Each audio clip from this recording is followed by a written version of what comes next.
আসসালামু আলাইকুম এভরিওয়ান, কেমন আছেন সবাই? আমি আলহামদুলিল্লাহ অনেক ভালো। তো আজকের ভিডিওটা আপনাদের সাথে শেয়ার করছি যে আমাদের দেশের সম্পর্কে, যে আপনারা সবাই অবগত আছেন যে আমাদের দেশে বৃহত্তর নোয়াখালী, ফেনী, কুমিল্লাতে বন্যার কারণে সবাই পানির নিচে ডুবে আছে। হাজার হাজার মানুষ পানির নিচে ডুবে আছে, যারা কিনা এখনো জানে না যে তাদের জন্য কি আসছে সামনে।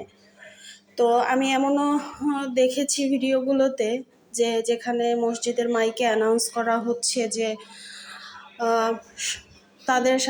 তাদেরকে যাতে মাফ করে দেয়, তাদের সাথে আর কখনো দেখা হবে কি না বা তারা কি করবে তাও জানে না, তো সবাই মাফ চেয়ে নিচ্ছে। ইনফ্যাক্ট এমনও ভিডিও দেখেছি যে যেখানে হচ্ছে গিয়ে ছোট ছোট বাচ্চা পানি থেকে তুলছে, যাদের লাশ পানি থেকে তোলা হচ্ছে, 50+ বৃদ্ধদের লাশ পানি থেকে তোলা হচ্ছে। তো বন্ধুরা, সারা রাত ঘুমোতে পারিনি আমি, সকালটাও খুব অবসন্ন হয়ে আছে, খুব কষ্ট হচ্ছে। আমি আমার জায়গা থেকে চেষ্টা করছি কি করা যায়, যতটুকু সম্ভব আমি চেষ্টা করছি, কিন্তু বর্তমান এই অবস্থায় আমি যতটুকু করছি আসলে এটা কিছুই না, খুবই নগণ্য। তারপরেও আমি আমার জায়গা থেকে চেষ্টা করছি। আসলে আমাদের পরিস্থিতি হঠাৎ করে এমন হয়ে যাবে, আমরা কেউ কখনো না করতে পারিনি যে আমাদের সাথে কি হচ্ছে।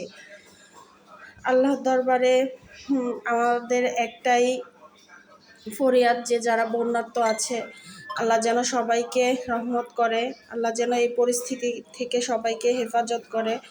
আল্লাহর কাছে ফরিয়াদ যে বৃষ্টিটা হচ্ছে আল্লাহ যেন সেটা কমিয়ে দেয়। এছাড়া আমার আর বলার কিছুই নেই, সত্যিই বলার কিছুই নেই। কারণ মানুষের জীবন আমরা কেউ বলতে পারি না যে আমাদের জন্য কি অপেক্ষা করছে আর আমরা কি করব, আসলে আমরা কেউ বলতে পারি না।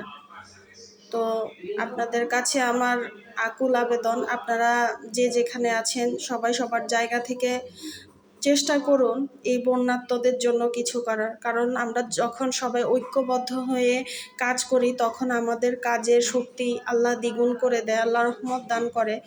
তো আপনারা আপনাদের সবাই সবার জায়গা থেকে চেষ্টা করুন এগিয়ে আসার জন্য। কারণ আমাদের চেষ্টা অনেকগুলো প্রাণ বেঁচে যাবে যারা কিনা এখন পানিবন্দী অবস্থায় আছে, কাতরাচ্ছে যে তাদের কি হবে, তারা কি করবে, তারা ঠিক জানে না। তো ফেনীর যে রাস্তাগুলো, ওইটা মেইন রাস্তা, সেটাও বন্ধ। ঢাকা ফেনী চিটংয়ের মহাসড়ক যে মেইন রোড, সেটা বন্ধ। নোয়াখালীর বিভিন্ন এলাকা পানির নিচে ডুবে গেছে। ইনফ্যাক্ট কুমিল্লার গোমতী নদীর বাঁধ ভেঙে গেছে।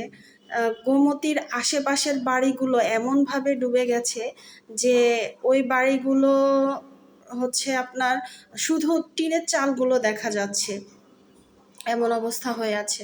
তো সবার কাছে অনুরোধ, সবাই এগিয়ে আসুন। ধন্যবাদ সবাইকে।